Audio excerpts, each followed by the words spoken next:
नमस्ते जी, नमस्ते।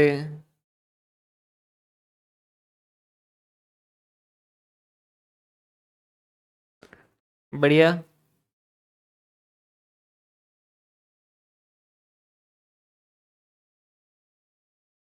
Good evening, good evening.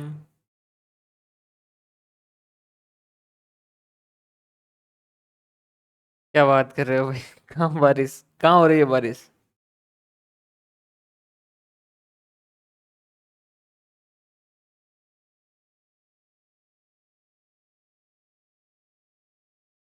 इधर भी बारिश का जो माहौल तो बना, लेकिन बारिश तो आई नहीं। बूंदी। बढ़िया भाई, बढ़िया। शुरू करें भाई सेशन।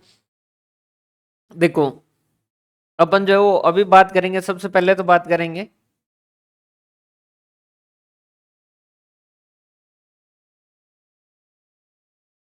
पेपर थर्ड के लिए, कि भाई पेपर थर्ड के लिए जो क्या क्या होना चाहिए।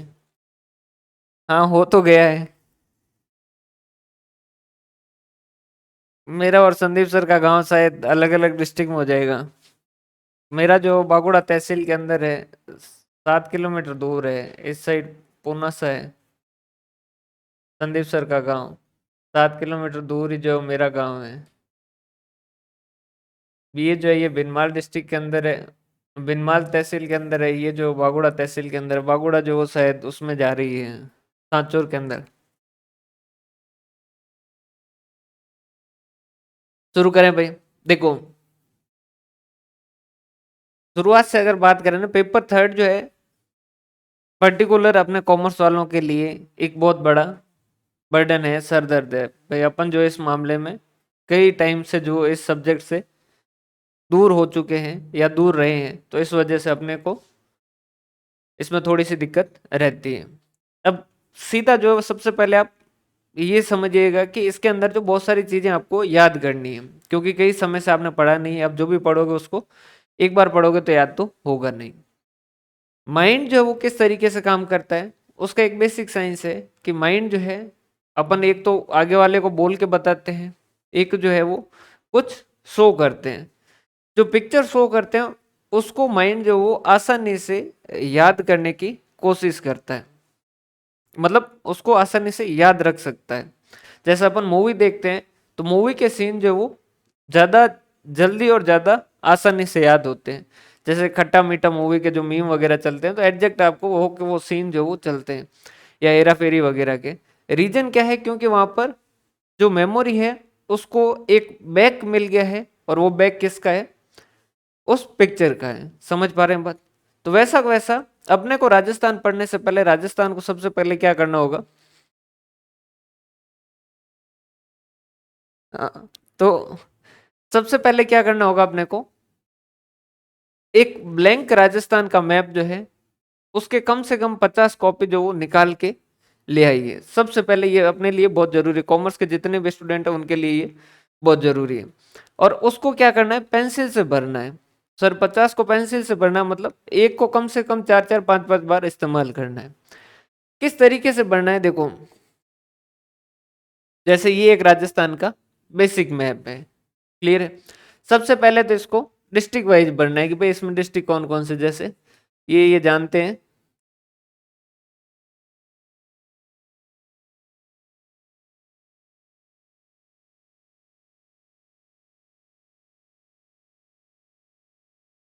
ये है जैसे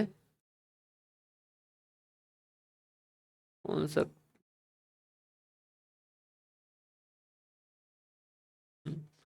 ये है जैसे बीकानेर, ये है जैसलमेर, ये है जोधपुर। सर अभी चेंज हो गए, चेंज होंगे तब होंगे, और होंगे तो भी आपको एक बार ये तो सारी की सारी चीजें याद होने ही वाली, याद करनी है। रीजन क्या है?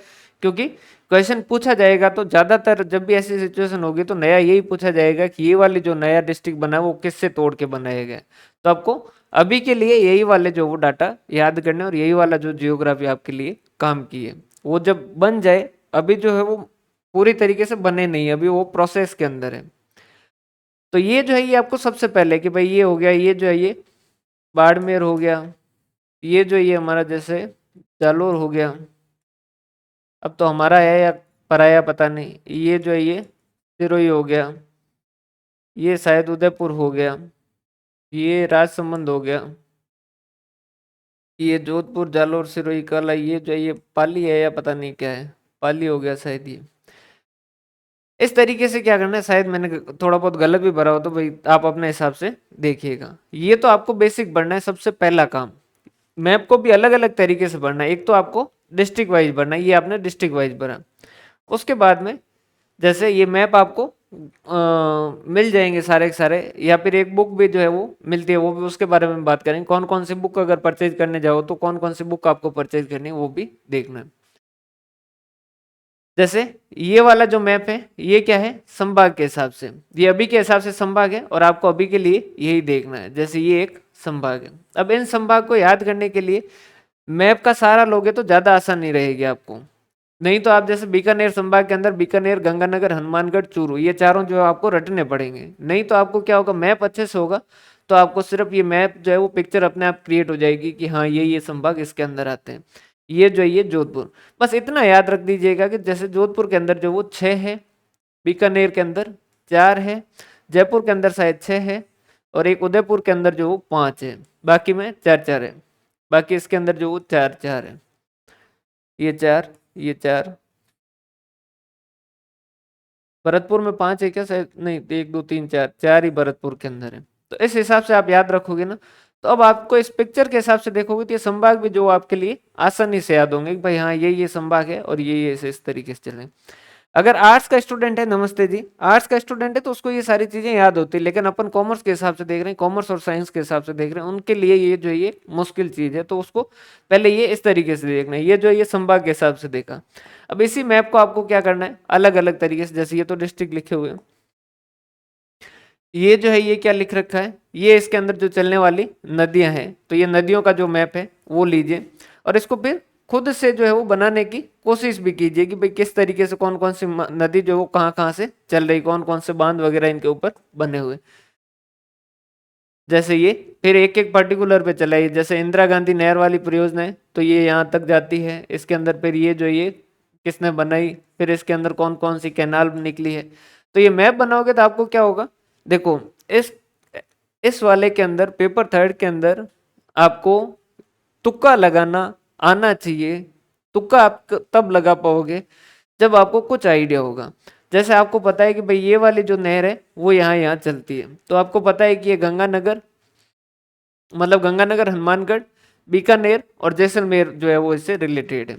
और इनकी नहर की परियोजना अगर आप खींचोगे तो आपको पता चल जाएगा कि भाई यहाँ यहाँ चलती है। अब जैसे दो जो है ऑप्शन दे रखे हैं, जिसमें से एक ये ऑप्शन दे रखा है, एक ये ऑप्शन दे रखा है, तो ये तो आपके सीधे सीधे क्या हो जाएंगे, कट हो जाएंगे। ये कट कैसे हो जाएंगे, अगर आपने मैप को अच्छे से भरा है तो आपको ये पता होगा। और दो ऑप्शन तो 100% आपके जो आसानी से जाएंगे अगर आपने मैप को अच्छे से भर रखा है। तो ये इस तरीके से जैसे नहर परियोजना के लिए आपने कर दिया, ये उसी का जो इसके ऊपर कौन कौन सी जो निकली हुई है नहर परियोजना की उप परियोजनाएं जो भी है वो सारी की सारी ये। इसके बाद में जैसे एक ये, जैसे ये प्राकृतिक प्रदेश जो है उनसे रिलेटेड है कि भाई प्राकृतिक प्रदेश कौन कौन से हैं, तो उसके लिए ये जैसे मैप है, इसको मैप के जरिए भरोगे तो आपको और पता चलेगा कि भाई ये वाला जो एरिया है, ये वाला जो है ये रेगिस्तान है, मरुस्थल है। इसके बाद में ये जो है अरावली है शायद, और ये नहीं अरावली नहीं है, ये जो है ये बीच का जो सेकंड पता नहीं क्या नाम है इसका। इसके 4 भाग है भाई, मैं तो खुद जो है वो इतना पढ़ा नहीं इसको।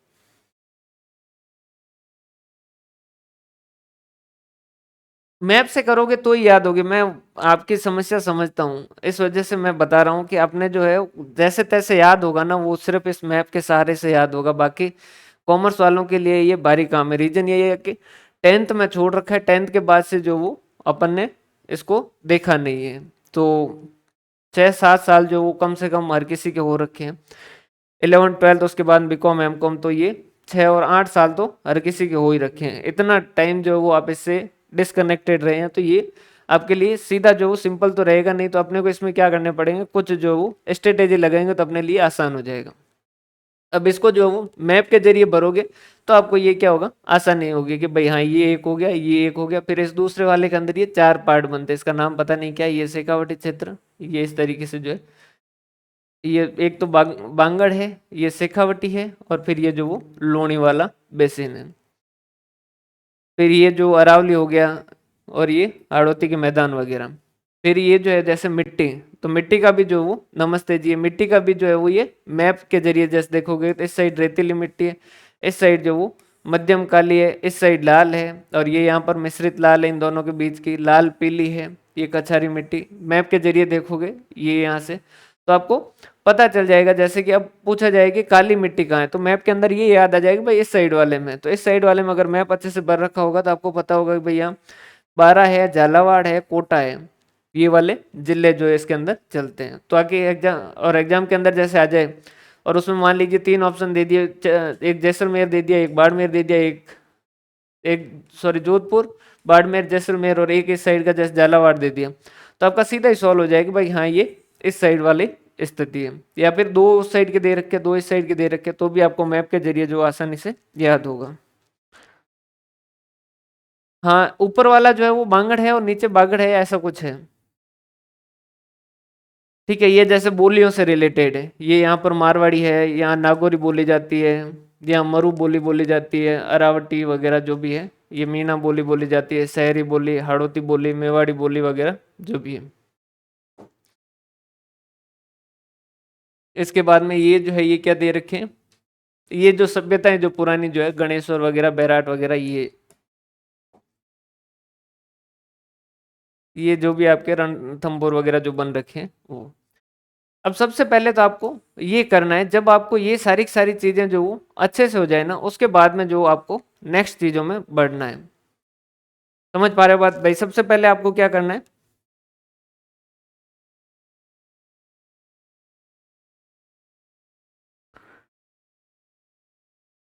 क्लियर है?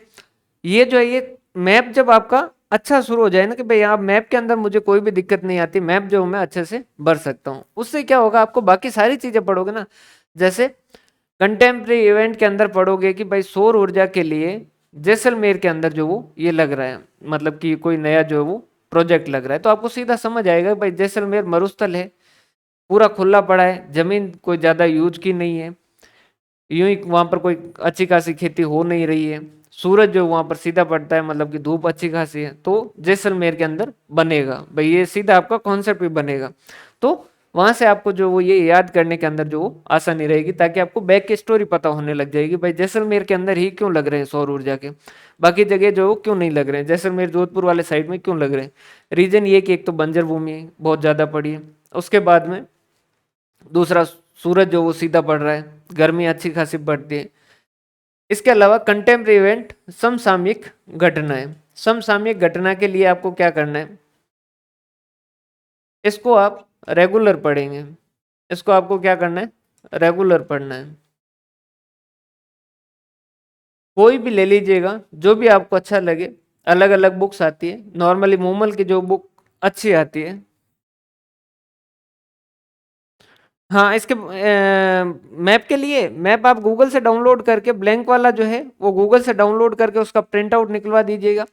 और फिर भरने के लिए किसका सहारा लो, तो उसके लिए बुक आती है, एक तो शायद आती है दीक्षा की आती है, जो थोड़ी कलरफुल है, लेकिन ज्यादा प्रेफर जो है वो अच्छी बुक मेरे हिसाब से जो वो सिकवाल है। बाकी अपनी अपनी इच्छा होती है, किसी को जो अलग बुक पसंद आती है, किसी को कोई और बुक पसंद आती है। सिकवाल के अंदर थोड़ी और ज्यादा इन्फॉर्मेशन दे रखी है, तो ये वाली जो मानचित्रावली जैसे कहते हैं, सिकवाल की मानचित्रावली, ये बुक ज्यादा अच्छी है। इस सिकवाल की मानचित्रावली को सिर्फ पढ़ना नहीं है, इसको मानचित्रावली के हिसाब से आपको मानचित्र भरना आना चाहिए, मैप जो है वो आपको खुद को फिल करना आना चाहिए। ये जब उसको देख के आप खुद से मैप फिल करोगे ना, तब जाके आपका जो सब्जेक्ट ये जो है ये इसके ऊपर थोड़ी बहुत पकड़ आने शुरू होगी। कंटेम्प्रेरी इवेंट के लिए इसको सबसे पहले तो एक बात समझिएगा, ये जो भी मैं बता रहा हूँ ना, ये मेरी पर्सनल राय है, और मेरी पर्सनल राय आप लोगों के लिए ज्यादा कारगर है, क्योंकि कॉमर्स के स्टूडेंट के लिए ये जो वो अपने लिए ये सारा का सारा एक जैसा है, इस वजह से ये अपने लिए एक तरीके की सिचुएशन है।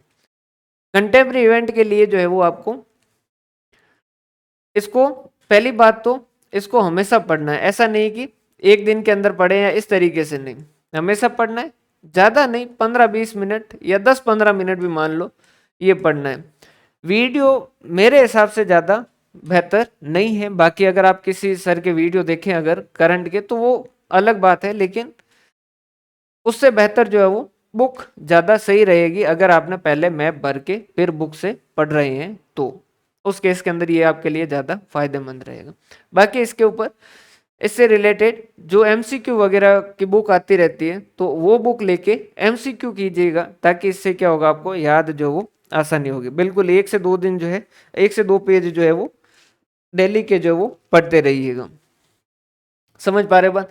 सीक्वेंस यही रखिएगा, पहले जो वो आपको क्या करनी है, जियोग्राफी, ये जो है समसामयिक घटनाएं, इनको आपको डेली पढ़ना है। इसके बाद में आपका आता है, ये जब हो जाए तो उसके बाद में आप पॉलिटी जो वो शुरू कर सकते हो। पॉलिटी के अंदर पिछली बार जो क्वेश्चन थोड़े से शायद गड़बड़ थे, उतने अच्छे नहीं थे कि भाई किए जा सके, काफी जो है वो हार्ड क्वेश्चन पूछे गए थे। अब पॉलिटी करने का, इसके बाद में पॉलिटी करने का कारण ये है कि पॉलिटी एक छोटा सब्जेक्ट है, समझिएगा। अपने को एक ही चीज देखनी है, कॉस्ट बेनिफिट एनालिसिस। अपने लिए कॉस्ट जो है वो टाइम है, कि भाई समय कितना लग रहा है और उससे क्वेश्चन कितने आ रहे हैं। जिस चीज में समय कम लग रहा है और क्वेश्चन ज्यादा आते हैं वो अपने लिए ज्यादा अच्छा सब्जेक्ट है, उस पार्ट को करना अपने लिए ज्यादा फायदे की चीज है। हिस्ट्री अगर अपन पहले लेके बैठ जाएंगे तो हिस्ट्री बहुत लंबा सब्जेक्ट है, क्वेश्चन उससे कम आते हैं, तो वो अपने लिए लेट करना, लास्ट में करना अपने लिए ज्यादा फायदे का चीज है। इसके अंदर पॉलिटी करने के लिए आपको क्या करना है, पॉलिटी के लिए आप जो भी अगर कोई क्लास वगैरह लेते हैं तो वो ठीक है, बाकी एक एक सब्जेक्ट पे, एक एक चैप्टर पे यूट्यूब पे आपको क्लास जो वो मिल जाएगी। क्लियर है? इसके अलावा पॉलिटी के लिए एक लल्लन टॉप जैसे मुख्यमंत्री वगैरह, इनके बारे में जो वो आपको थोड़ा बहुत डिटेल पता रहे और क्या क्या घटनाएं हुई उसके बारे में थोड़ा पता रहे, तो जब आप टाइम पास कर रहे हो ना, उस वक्त जो है वो आप टाइम पास थोड़ा सा अच्छा करोगे ना तो आपको फायदा होगा। किस तरीके से? टाइम पास के लिए जैसे लल्लन टॉप पे एक उन्होंने सीरीज चलाई थी मुख्यमंत्री, उसमें से हम्म उसमें से ये जो लल्लन टॉप के मुख्यमंत्री वाली सीरीज है उसमें से एक एक जो है वो नेता को आप पढ़ना शुरू कर सकते हैं। जैसे कि भाई उन्होंने अशोक गहलोत पे है, वसुंधरा राजे सिंधिया पे, अलग अलग पे, कि भाई उनका क्या घटनाक्रम था, किस तरीके से उनकी जो वो पार्टी बनी वगैरह, तो आपको थोड़ी बैक स्टोरी पता रहेगी तो आपको एक तरीके से थोड़ा सा इसका आइडिया रहेगा। हालांकि उसमें से क्वेश्चन नहीं आने, समझ पा रहे बात? लेकिन जिस वक्त आप टाइम पास कर रहे हो उस वक्त वो देखोगे तो आपको थोड़ा सा आइडिया रहेगा कि भाई हाँ किस किस तरीके से चीजें चलती है। समझ पा रहे हो बात?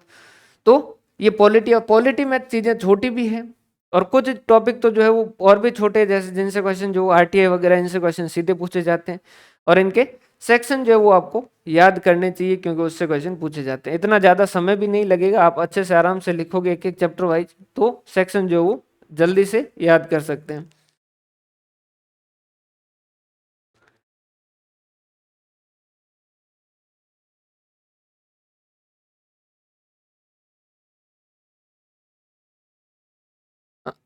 जनवरी से बेस्ट है। जनवरी भी जनवरी से करोगे तो थोड़ा ठीक रहेगा इस वजह से क्योंकि बजट से पहले के डाटा भी पता रहेंगे तो आपको ओवरऑल ग्रोथ कितनी हुई वगैरह ये सारी चीजें पता रहेगी। ये हो गया पॉलिटी के लिए।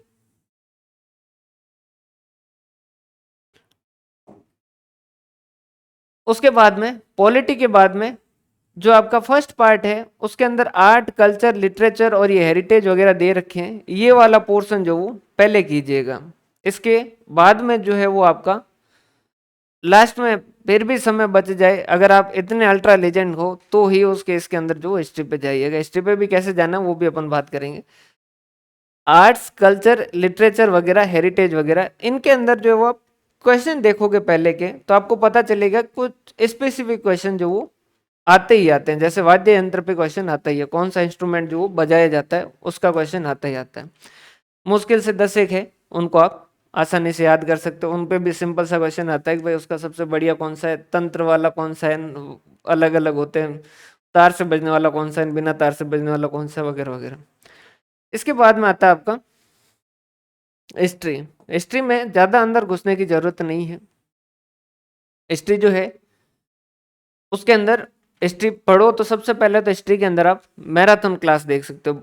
आप जियोग्राफी शुरू करो तो जियोग्राफी के लिए भी जो मैराथन क्लास देख सकते हो, अवेलेबल है यूट्यूब पे। 2-3 सर की है, बढ़िया बढ़िया है। सुभाष चारण सर की है, बढ़िया जियोग्राफी की भी है और इसकी हिस्ट्री की भी है, तो आप वो देख सकते हो। एक बेसिक आइडिया मिल जाएगा हिस्ट्री के अंदर। सबसे पहले जो वो आपको अलग अलग, जो जैसे जयपुर का जो है, जो भी राजघराने वगैरह है उनकी वंशावली सबसे पहले लिखिएगा। अजमेर के जो है उनके वंशावली लिखिएगा। ये मारवाड़ की जो है उनके वंशावली, मेवाड़ के जो है उनके वंशावली। और इनको थोड़ा सा ज़्यादा समय देके इनको थोड़ा याद करने की कोशिश कीजिए, एग्जैक्ट याद करने की कोशिश। हाँ, अलग अलग सर की अवेलेबल है, जिसकी जिसकी भी पसंद आए। सारे सर जो वो अच्छा पढ़ाते हैं, ऐसा नहीं है कि आप इन सर से पढ़ोगे तो बहुत अच्छा, मतलब कि बहुत ज़्यादा उसमें से कंटेंट आएगा। सारे सर जो वही पढ़ाएंगे भाई। अल्टीमेटली ये जो है वो ऐसा नहीं है, इसमें जो है फैक्ट बेस्ड स्टडी है कि भाई ये चीज़ हुई है तो हुई है, तो वो आपको। और मैराथन देखोगे तो मैराथन के अंदर जो आपको सारा का सारा यही देखना है भाई किस तरीके से चला, तो ये जो है वो सीक्वेंस आपको पता होनी चाहिए। जो भी क्लासेज जो भी आपको पसंद आए, जिनके साथ आपकी ट्यूनिंग बैठे, उनसे जो वो पढ़िएगा। हिस्ट्री के अंदर सबसे पहले ये लिखा। इससे क्या होगा, आपको तुक्के लगाने में आप थोड़े कंफर्ट हो जाएंगे कि भाई किस तरीके से चल रहा था, कि ये जो है ये वंशावली किस तरीके से चल रही थी, ये किस तरीके से चल रही थी। अब आपको ये पता है कि ये जैसे क्वेश्चन पूछा गया जो कि लड़ाई जो वो मेवाड़ की है, और उसके अंदर दो राजा जो है ऑप्शन ए और बी में मान लीजिए, एक जो है वो मारवाड़ का है और एक अजमेर के राजा का नाम दे रखा है, तो ये दो ऑप्शन तो आपके सीधे कट हो जाएंगे। तो फिर आपके लिए और आसानी जो वो हो जाएगी।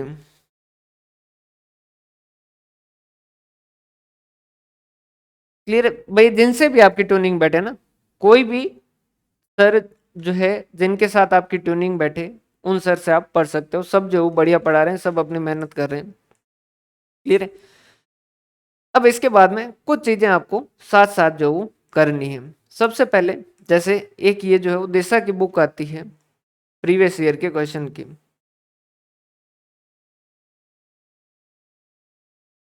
ये बुक जो है वो अभी की अपडेटेड बुक जो वो ले आइएगा। 2023 2023 तक की जितने भी क्वेश्चन हुए उन सबको जो मिला के बुक आ रखी है, वो वाली बुक ले आइएगा। जो भी चैप्टर पढ़ो उसके साथ साथ उसके एमसीक्यू जो वो करो। समझ पा रहे हो बात? क्योंकि इसके अंदर नोट्स बनाना पेपर थर्ड के लिए अपने बस की बात नहीं है, अपने कॉमर्स के स्टूडेंट के बस की बात नहीं है। तो जो भी करवाया उसके बाद में आपको क्या करना है, उसका एमसीक्यू जो प्रैक्टिस करना है। रीजन ये है क्योंकि बहुत सारे क्वेश्चन जो है वो रिपीट होते हैं। आरपीएससी आरएमएसएसबी के जो क्वेश्चन है वो सारे, उसमें से बहुत सारे क्वेश्चन जो वो रिपीट होते हैं। तब क्वेश्चन कंटिन्यू देखोगे तो जहां से ज्यादा क्वेश्चन पूछे जाते हैं वो अपने आप से आपके ऑटोमेटिकली क्या होने शुरू हो जाएंगे, याद होने शुरू हो जाएंगे। तो ये आपको कंटिन्यू जिस भी चैप्टर को करो उसके जो वो आपको प्रीवियस ईयर क्वेश्चन पेपर की ये जो बुक है ये आप ले लीजिएगा, और उससे जो आपको क्वेश्चन जो वो मिलाते रहना है। नोट्स बनाने की इसमें मैं सलाह नहीं दूंगा। रीजन ये है क्योंकि अपने पास इतना भी समय नहीं है और न अपने ये बस की बात है। अगर किसी के नोट्स, किसी सर के नोट्स है, और वो बहुत सारे सर के नोट्स है, और वो आपके अगर उनके साथ ट्यूनिंग बैठती है, वो नोट्स आपको समझ आने लगते हैं, तो उस केस के अंदर आप उनको इस्तेमाल कर सकते हैं। जैसे स्प्रिंग बोर्ड के हैंड रिटन नोट्स बहुत सारे स्टूडेंट पढ़ते हैं। अगर आपकी थोड़ी बहुत पकड़ हो जाए तो उस केस के अंदर आप उनको जो है वो देख सकते हो। सिकवाल के मानचित्र वाले के साथ उनको देखे तो बेहतर जो वो हो सकता है। एक योजना की बुक आती है, जो भी राज्य सरकार की योजनाएं हैं उनके ऊपर जो वो एक बुक आती है। अलग अलग पब्लिकेशन की बुक है। आप कोई भी पब्लिकेशन की बुक जो है वो इस्तेमाल कर सकते हैं, जो आपके लिए सूटेबल रहे वो। आर्थिक समीक्षा, आर्थिक समीक्षा आपके इकोनॉमी में जो है, इकोनॉमी के जो टॉपिक है उसके अंदर क्वेश्चन जो वो ज्यादातर, या ज्यादातर क्या यूं समझ लीजिए 70-80% तो पर्टिकुलर आर्थिक समीक्षा से ही आने, या 100% तक भी कई बार जो आर्थिक समीक्षा से ही क्वेश्चन आते हैं। अब ये जो आर्थिक समीक्षा है इसके अंदर मुझे जो बेहतर लगा वो मैं बता दूं कि भाई यहाँ से अगर आप पढ़ेंगे तो ज़्यादा ठीक रहेगा। तो उसके लिए स्प्रिंग बोर्ड में जो है उनकी एक बुक भी जो है वो आ रखी है अभी वाली नई आर्थिक समीक्षा पे, और उनके ऊपर क्लासेज भी शायद उन्होंने सर ने अपलोड कर दी है। विकास सर जो है वो क्लास लेते हैं, तो आप उनको भी देख सकते हैं। वो भी एक अच्छा कंटेंट है, और वहाँ से आप जो है वो कर सकते हैं इसको कवर। तो आपके लिए ये जो वो अच्छे से कवर हो जाएगा। अगर उन्होंने की है तो भाई वो बेहतर है, बेस्ट है, और उनसे आप जो ये आर्थिक समीक्षा कर सकते हैं। ये सारी चीजें जो आपको चलानी है, और ये साथ चलानी है, क्योंकि देखो रीजन ये मैं आपको सीधी बताऊं तो ये जो है ये कंपटीशन है, और कंपटीशन के अंदर आपको क्या करना है, बाकी वालों से आगे रहना है। बस सीधा कॉन्सेप्ट है।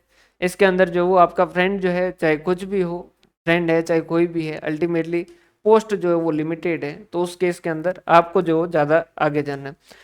पेपर 1 और पेपर 2 के अंदर जितना बेहतर कंटेंट जो वो अवेलेबल करवाना, वो सारा कुछ हम करवा देंगे।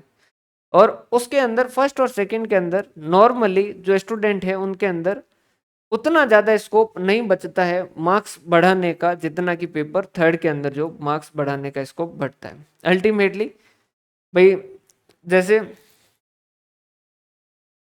हाँ यूट्यूब पे मिल जाएंगे, यूट्यूब पे मिल जाएंगे ये सारे के सारे जो जो बताए वो यूट्यूब पे आपको मिल जाएंगे। तो उसके अंदर जैसे मेहनत करोगे तो आपके 5-6 नंबर अगर बढ़ेंगे, तो इस पेपर थर्ड पे भी उतना मेहनत करोगे तो उस केस के अंदर 10 तक जो बढ़ सकते हैं। सारे जो स्टूडेंट हैं वो 10 से 15 वाली रेंज के हैं, कॉमर्स के जितने भी स्टूडेंट हैं। अगर आप इसे खींच के 25 से 30 तक या उससे ऊपर की रेंज में लेके चले जाते हो, तो उस केस के अंदर आपको इंटरव्यू के लिए फिर चिंता करने की जरूरत खत्म हो जाएगी। समझ पा रहे हो बात?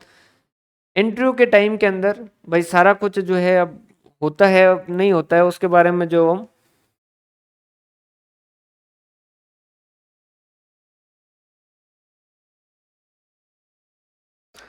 हाँ अगर जैसे यूट्यूब पे भी आपको कोई लगे ना, जैसे कि भाई ऐसा चैनल है, तो ये थोड़ा तो आप खुद से ही जो आपको करना पड़ेगा। यूट्यूब पे आपकी सर्च हिस्ट्री के अंदर जो चीज़ें दिखाई जाती है मैक्सिमम अपन वही चीज़ जो वो देखते हैं। तो थोड़ा ध्यान रखिएगा, जो भी चैनल जो है वो इस तरीके का टाइम पास कर रहा हूँ, उस केस के अंदर उसमें नॉट इंटरेस्टेड करके जो क्लिक करते रहिएगा, ताकि वो आपकी सर्च हिस्ट्री में आना बंद हो जाए। ताकि 10-15 दिन बाद आपके यूट्यूब चैनल के अंदर जब आप यूट्यूब खोलो, तो उस केस के अंदर जो है वो आप के पास जो सामने कंटेंट दिखाया जाएगा। अल्टीमेटली अपन जो इतने मेहनती नहीं है कि फिर अपन कंटेंट सर्च करते हैं, अपन यूट्यूब खोलते हैं, उस पर जो भी कंटेंट दिखाता है वो अपन चला देते हैं।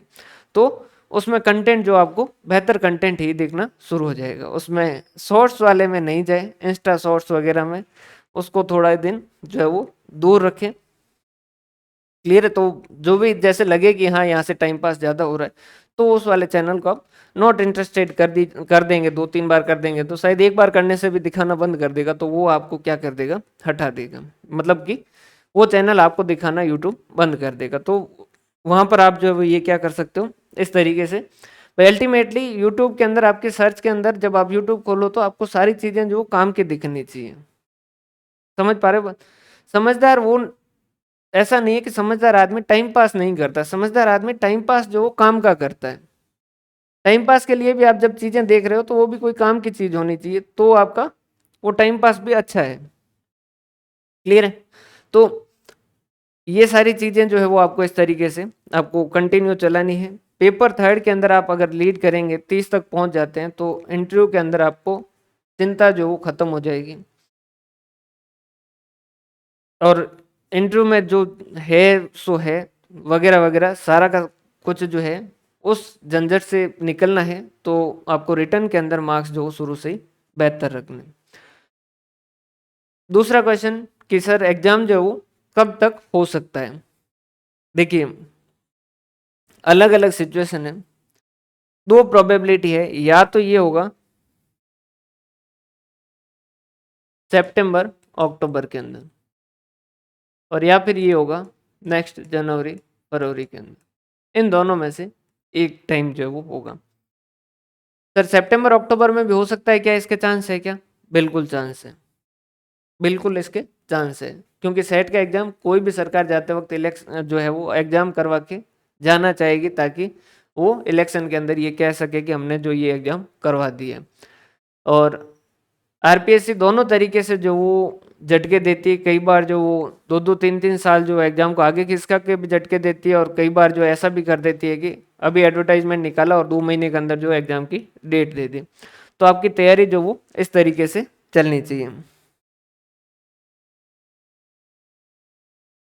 समझ पा रहे बात? तो भाई दोनों चांसेस जो बराबर है, और आप तैयारी जो है वो यही मान के चलें कि सितंबर अक्टूबर के अंदर एग्जाम होगा।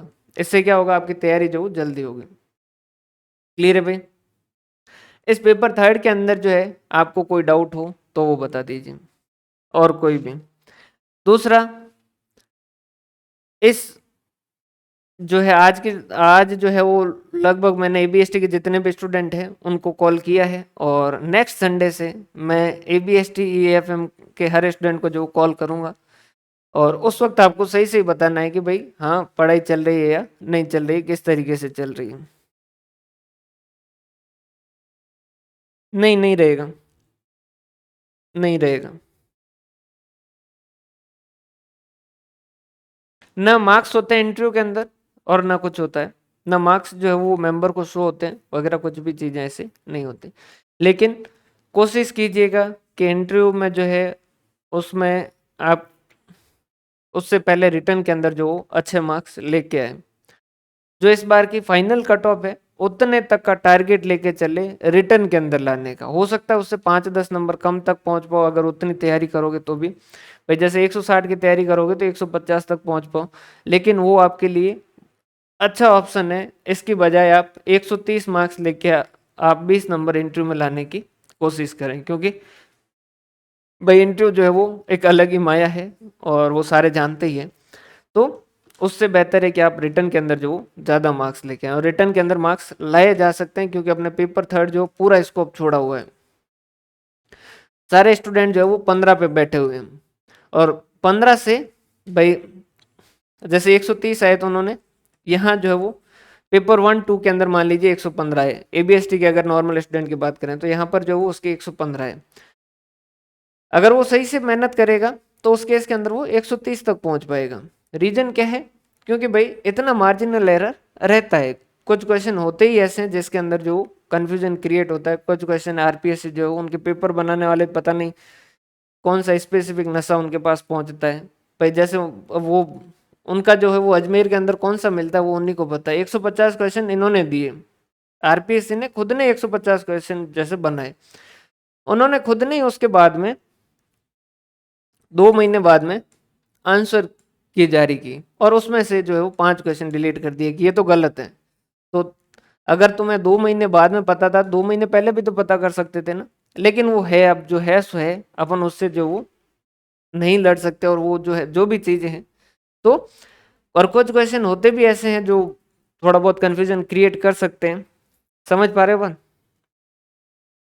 ठीक है, तो ये ऐसा होता है भाई। अब इसके अंदर तो आप इसमें अच्छी मेहनत करोगे तो 130 तक जो पहुंच पाओगे। क्लियर है? लेकिन ये वाला जो है 15 वाला, इतना जो है इसमें समय दे रहे हो, इतना ये अगर इसमें समय दोगे तो आप इसमें भी 30 तक जो पहुंच सकते हो। क्लियर है? और जिन्होंने इस वाला अटेम्प्ट दिया है उनकी जो है वो थोड़ी बहुत उनकी इस बार जो है वो पकड़ हो भी रखी है।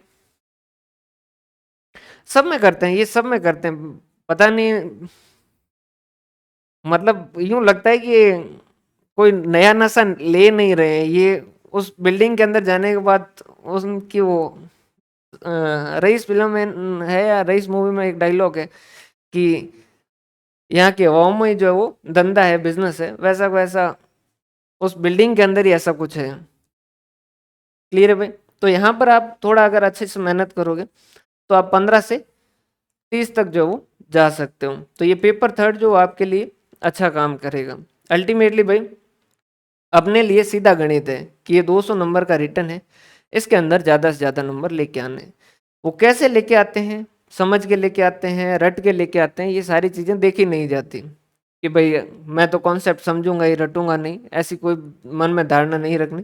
जो चीज़ें समझ में आ जाए। समझने का सिर्फ और सिर्फ पर्पज ये होता है ताकि आपको रटने में आसानी हो। पेपर 1 और 2 जो है वो आपका समझ के बेस पे है और उसको आप कर सकते हो, लेकिन पेपर थर्ड जो उसके अंदर काफी सारे फैक्ट है और फैक्ट को आपको याद करना पड़ेगा। पेपर 1 और 2 के अंदर भी कुछ थ्योरी किसी ने दी है और उसका नाम पूछा जाता है, तो फिर आपके लिए वो उससे उस थ्योरी को याद करना ही होगा। क्लियर है भाई?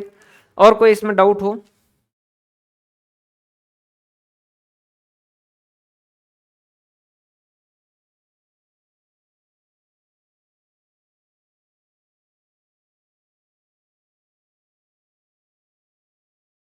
बिल्कुल। और इस वजह से जो आरपीएससी के प्रीवियस ईयर क्वेश्चन पेपर है ना, उनकी बुक जो वो आपके लिए बहुत ज्यादा काम की होने वाली है।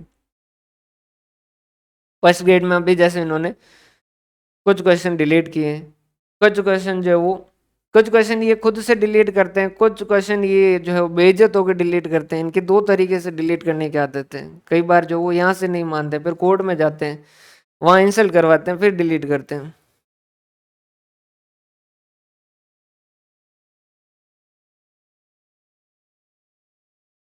अब यार वो तो देखो, वो तो अब सिस्टम है। अब इंटरव्यू का तो जो है वो अब ऑनलाइन है, मैं ज्यादा बोल भी नहीं सकता, और ये क्लास यूट्यूब पे भी चला नहीं। बाकी उसके अंदर जो है वो सिस्टम ये ऐसा ही है।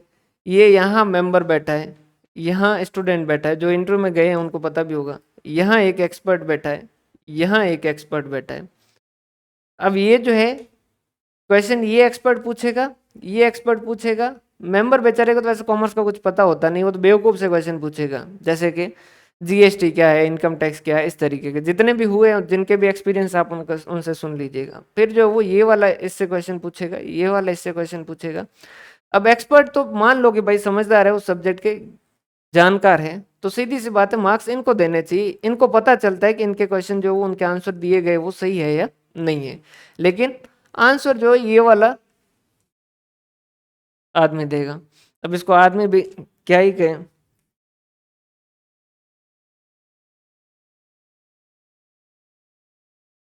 क्लियर है?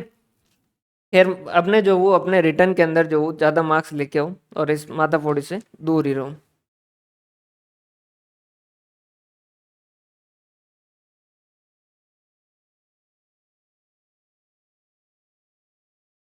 क्लियर है भाई ये सारी चीजें? तो ये सारी चीजें हैं इनके अंदर जो आपको इस तरीके से जो वो ये पेपर थर्ड के अंदर 15 से 30 तक जो जाइए, जाने की कोशिश कीजिएगा। इसमें पेपर थर्ड के अंदर तो डेली का मान के चलिए 30-40 तो एमसीक्यू जो मिला ही है। भी रीजन क्या है, क्योंकि एमसीक्यू बहुत सारे रिपीट होते हैं, बहुत सारे रिपीट होते हैं। और एमसीक्यू करने से आपको जो है वो एक तरीके से हैबिट भी हो जाएगी कि भाई किस तरीके से तुक्के लगाने हो, तो भी किस तरीके से लगाने हो। कुछ जो इम्पोर्टेंट फैक्ट है वो अपने आप से याद हो जाएंगे। ठीक है? जैसे कि राजस्थान का क्षेत्रफल, ये अब वो उससे एमसीक्यू करोगे तो हर चौथा पांचवा क्वेश्चन जो वो राजस्थान का क्षेत्रफल होगा, तो वो धीरे धीरे अपने आप से याद होना शुरू हो जाएगा। और एक माइंड जो है वो, अपना माइंड जो है वो, अभी तो वैसे आपके पास समय नहीं होगा, लेकिन चलो मैंने पढ़ा है इस वजह से मैं बता देता हूँ। एक साइकोलॉजी की बुक है एनसीईआरटी की, जब भी आपके पास समय मिले तब पढ़िएगा। माइंड जो है वो क्या करता है, जब उसके अंदर कोई ऑड सिचुएशन आती है ना, तो वो क्या करता है, उसके ऊपर कॉन्सेंट्रेट करता है। जैसे आप सड़क पे गाड़ी चला रहे हैं, गाड़ी चला रहे हैं, गाड़ी चला रहे हैं, गाड़ी चला रहे हैं, सड़क सीधी है, बिल्कुल एकदम नीट एंड क्लीन रोड बनी हुई है, कुछ भी उसके ऊपर नहीं है, आपको नींद आने लग जाएगी, आपका ध्यान खोने लग जाएगा। लेकिन जैसे ही उसके ऊपर एकदम से स्पीड ब्रेकर आ जाए या फिर एकदम से टर्न आ जाए, तो आपका ध्यान जो है वो पूरा का पूरा क्या हो जाएगा, वापस फोकस्ड होकर उसके ऊपर जो है वो आपका ध्यान जाएगा। एमसीक्यू जो वो इसी तरीके का काम करता है। जब आप कोई चीज करते हो तो उस केस के अंदर आपका जैसे ही आंसर गलत होगा, उसी वक्त आपका ध्यान उसके ऊपर जो वो ज्यादा चला जाता है, तो वहां आपको जो वो ये चीज जो वो आसानी से याद होती है।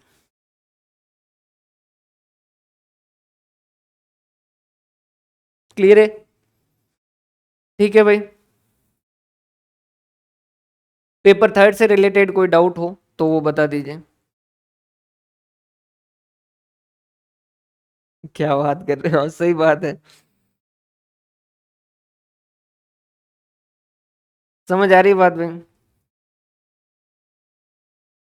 क्लियर है? पेपर थर्ड जो है इसके ऊपर जो आप थोड़ा और ध्यान दीजिए। देखो भाई, कोर्स तो सीधी सी बात है, बिजनेस है, बेच चुके हैं आप लोगों को, तो कम से कम बेच ही चुके हैं। अब जो है, आप पैसा दे चुके हो तो वसूल कीजिए, जितना अच्छे से वसूल कर सकते हो ना उतना अच्छा वसूल कीजिए। ज़्यादा से ज़्यादा जो है वो आप नोट्स वगैरह जो है उनको अच्छे से रिवाइज कीजिए।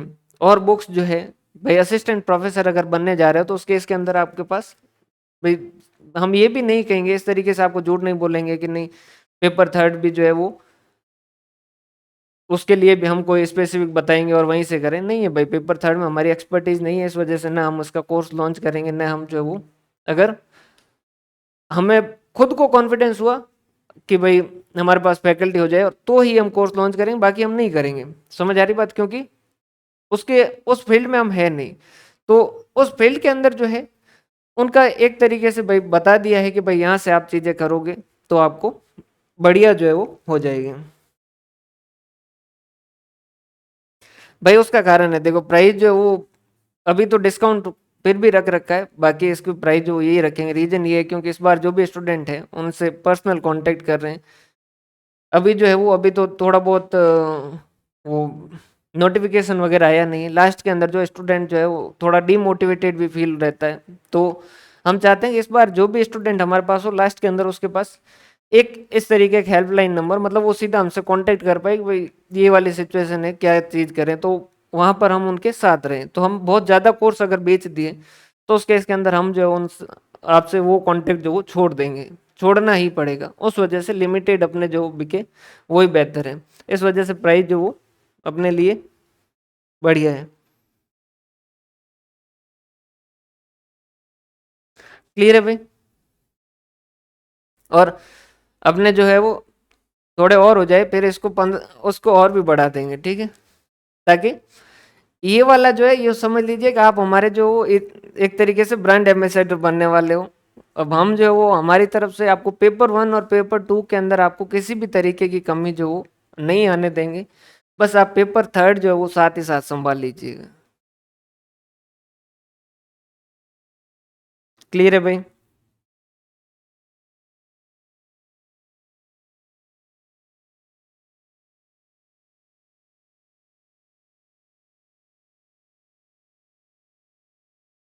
क्लियर है? अब भाई जो है वो मैं एबीएसटी की जो आने वाली क्लासेज है उसके बारे में बात कर लेता हूँ। उसमें आपका ईएफएम जो है उसकी भी बात हो जाएगी साथ में। अभी जो है वो डेट हो चुकी है 18, 25 तक लगभग जो है एफएम जो है वो कंप्लीट करेंगे। इसमें बीच में 3-4 दिन की छुट्टियां होने वाली है, तो जितना आपका कोई पुराना बैक है वो जो है वो यहाँ तक कवर कर लीजिएगा। और उसके अलावा जो भी क्लासेज जो बाकी रही है वो क्लासेज देख लीजिएगा एक बार। अगर क्लासेज देख चुके हो तो उस केस के अंदर आप जो वो अपना नोट्स जो है उनको एक बार रिवाइज कर लीजिएगा, और एक बार यहाँ तक का जो काम कंप्लीट कर दीजिएगा। 25 से लेके 1 अप्रैल तक जो है, 1 अप्रैल को शुरू करने वाले थे लेकिन 1 अप्रैल जो है वो सैटरडे, इस वजह से उसको नया सब्जेक्ट जो है वो शुरू नहीं करेंगे। वैसे ही सनी लगी हुई है, तो 25 से लेके 1 अप्रैल जो है वहाँ तक आपको ये जो भी छोटे छोटे टॉपिक है ना अलग अलग से उनको अपन करेंगे। फिर उसके बाद में 1 अप्रैल से जो है वो आपका टाइम 2 शिफ्ट में हो जाएगा। एक तो मॉर्निंग में 6 से 8 AM, और एक शाम को 7 से 9 PM। 6 से 8 वाले में आपको जो है मॉर्निंग वाले में आपकी चलेगी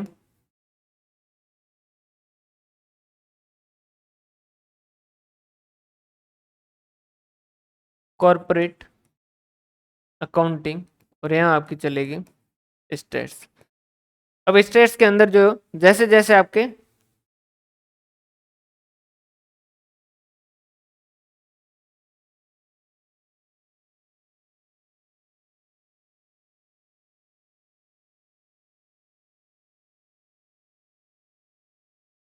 भाई ये जो है वो ऐप तो हमने भी कहीं से बनवा रखा है।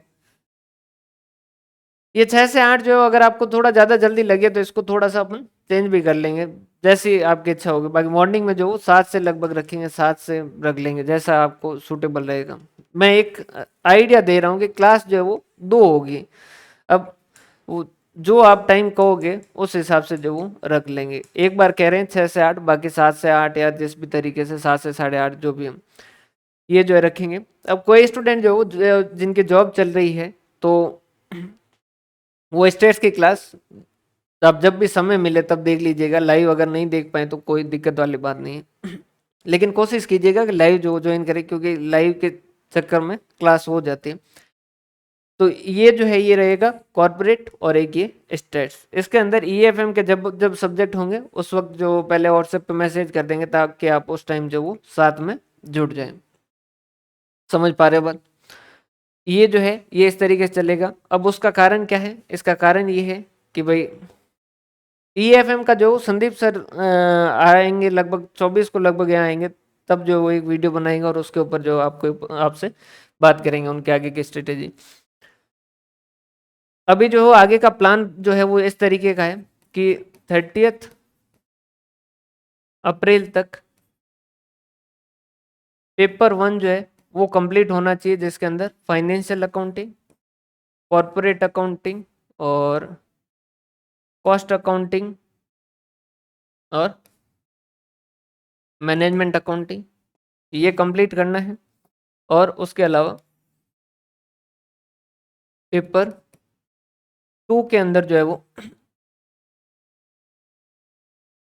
स्टेट्स जो वो कंप्लीट करनी। स्टेट्स मतलब आप जो ईएफएम है उनके क्यूटी जो है वो भी कंप्लीट कर देंगे इसी टाइम के अंदर, है ना।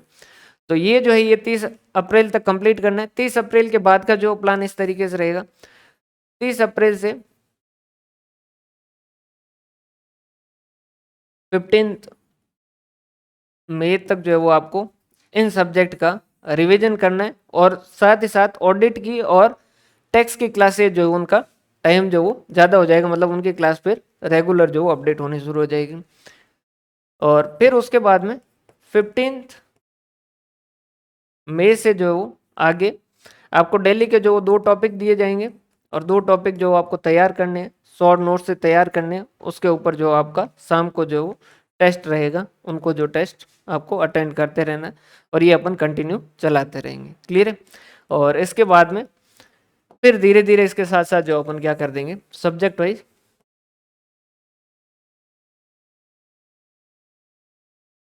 मैराथन क्लास जो है वो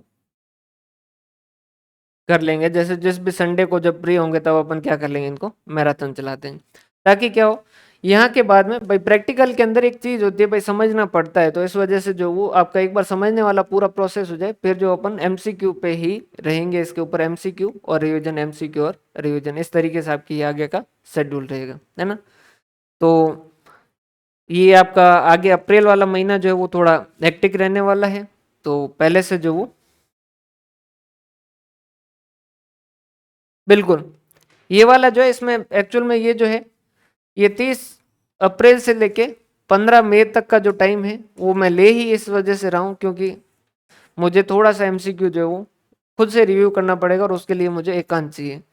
इस वजह से मुझे थोड़ा हिमाचल वगैरह कहीं जाके आराम से बैठ के जो है क्वेश्चन वगैरह सारे के सारे तैयार करने होंगे। साथ ही साथ एक बार जो ऐसे 15 दिन के आगे के क्वेश्चन का स्टॉक अगर इकट्ठा हो जाए तो फिर अपन टेस्ट सीरीज कंटिन्यू चला सकते हैं, ताकि फिर जो 2-2 3-3 टॉपिक जो उनके कंटिन्यू में बनाता रहूं और अपलोड करता रहूं और रिवीजन वगैरह चलता रहे, है ना। तो ये इस तरीके का आपका आगे का जो है वो शेड्यूल रहेगा। उसके अलावा आपको जब भी डाउट आए तो भाई इस बार स्टूडेंट जो फीस और बढ़ा देंगे, स्टूडेंट ज़्यादा नहीं रखेंगे। उसका फायदा आपको ये है कि अगर आपको कभी भी लगे कि बात करनी है तो उस केस के अंदर आप व्हाट्सएप पे मैसेज डाल दीजिएगा, मैं फ़ोन कर दूंगा। आराम से आपके जो भी डाउट हो वो आराम से जो बता दीजिएगा। या फिर आपको किसी क्वेश्चन के अंदर, किसी एमसीक्यू के अंदर डाउट हो तो उसका फोटो खींच के भेज दीजिएगा, साथ में वॉइस नोट के जरिए भेज दीजिएगा। चाहो तो आप अपने व्हाट्सएप ग्रुप के अंदर भेज दीजिएगा ABSTEFM वाले में, ताकि क्या हो वहीं पर जो वो डिस्कस हो जाए। और जो भी स्टूडेंट है उन सब के लिए एक जो है वो साथ में जो ग्रुप बना देंगे ताकि अगर पेपर थर्ड जो एक बार थोड़ा सा आप ये मैप वगैरह कर दो तो पेपर थर्ड में भी अपन ऐसा कर देंगे। भाई देखो, पेपर थर्ड के अंदर ये प्लान है कि भाई अपन जो है एक बार ये करने के बाद भाई पेपर थर्ड के अंदर जो है ये किया जा सकता है।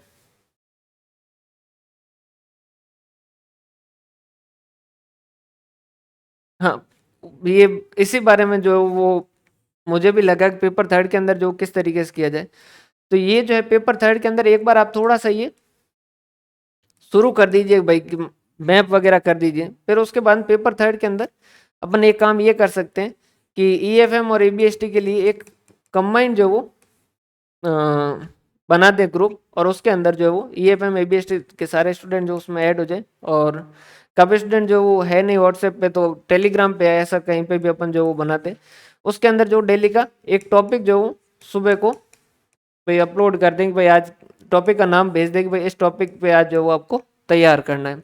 तो ये थोड़ा सा एक बार आप मैप वगैरह बढ़ना शुरू कर दो, उसके बाद में फिर शाम को जो इस टॉपिक से रिलेटेड आप खुद भी जैसे 5-5 क्वेश्चन सारे स्टूडेंट जो बना के भेज सकते हैं। और अगर हमारे पास समय होगा तो उस केस के अंदर हम भी जो कुछ क्वेश्चन जो वो अपडेट करते रहेंगे, ताकि उन क्वेश्चन को आप करोगे आपस में तो आपका ये हो जाएगा। इससे होगा कुछ भी नहीं, आप एमसीक्यू तो खुद से भी कर सकते हो, पर इससे आपकी एक रेगुलरिटी हो जाएगी, भाई हाँ आज ये टॉपिक आया है तो ये टॉपिक आज करना है। समझ आ रही बात? तो ये एक तरीके से आपका सिंबॉलिक हो जाएगा। समझ पा रहे हो बात कि भाई ये अगर ये चैप्टर दे रखा है तो ये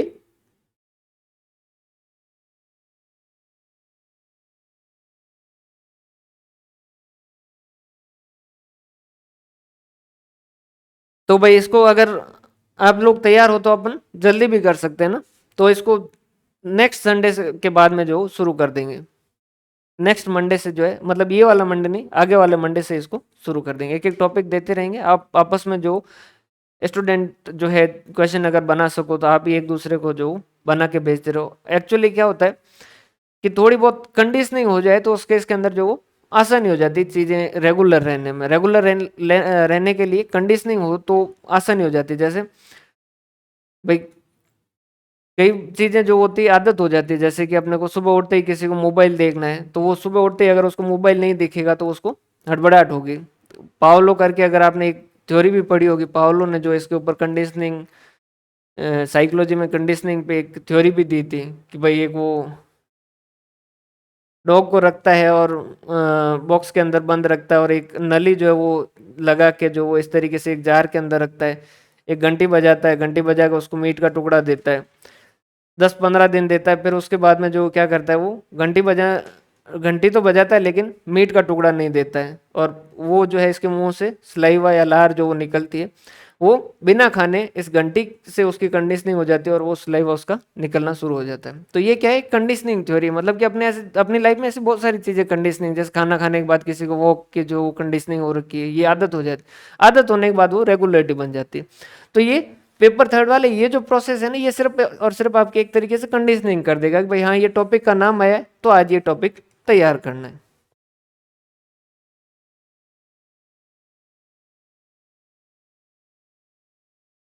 हाँ,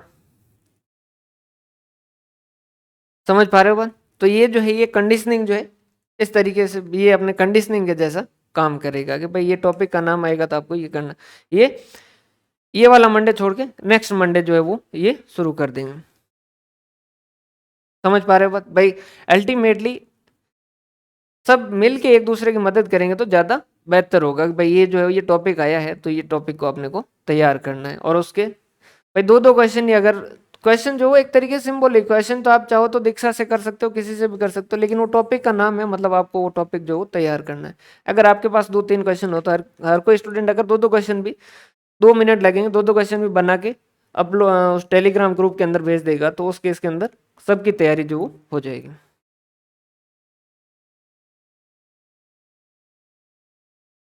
क्लियर है? हाँ, पोल में वो जो है वो पहले वीडियो का लिंक भेज देंगे किस तरीके से क्वेश्चन बनाया जाता है।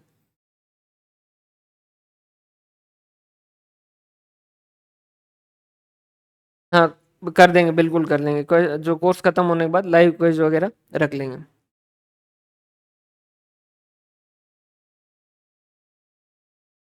क्लियर है भाई? तो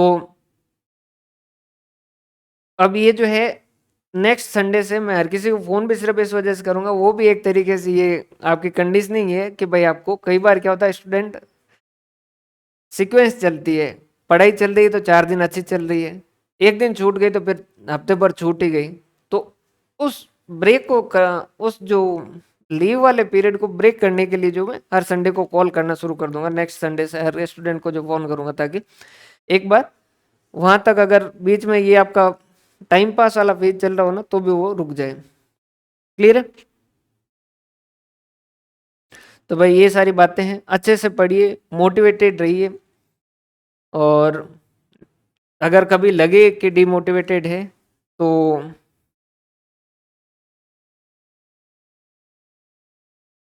आप फ़ोन कर सकते हैं, आराम से डिस्कस करेंगे, बातें करेंगे, है ना? और कोई डाउट हो तो भेजते रहिएगा। और ये जो मैप वगैरह वाला जो है वो शुरू कर दीजिएगा, सिकवाल का पब्लिकेशन ले आइएगा और मैप भरिएगा। पहला मैप भरोगे तो आपको काफ़ी अच्छा हो जाएगा। और कोशिश कीजिएगा कि पेपर थर्ड जो है उसके अंदर आप टारगेट जो वो 40 का रखिएगा, ताकि 35-30 भी आ जाए ना तो भी अपने बेस्ट है।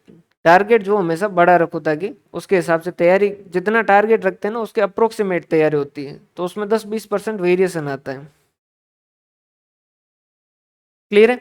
तो हंसते रहो, मुस्कुराते रहो, पढ़ते रहो। और कल अगर क्लास होगी तो मैं मॉर्निंग के अंदर जो मैसेज डाल दूंगा एबीएसटी के लिए ना। बहुत बहुत धन्यवाद। हंसते रहें, मुस्कुराते रहें, पढ़ते रहें।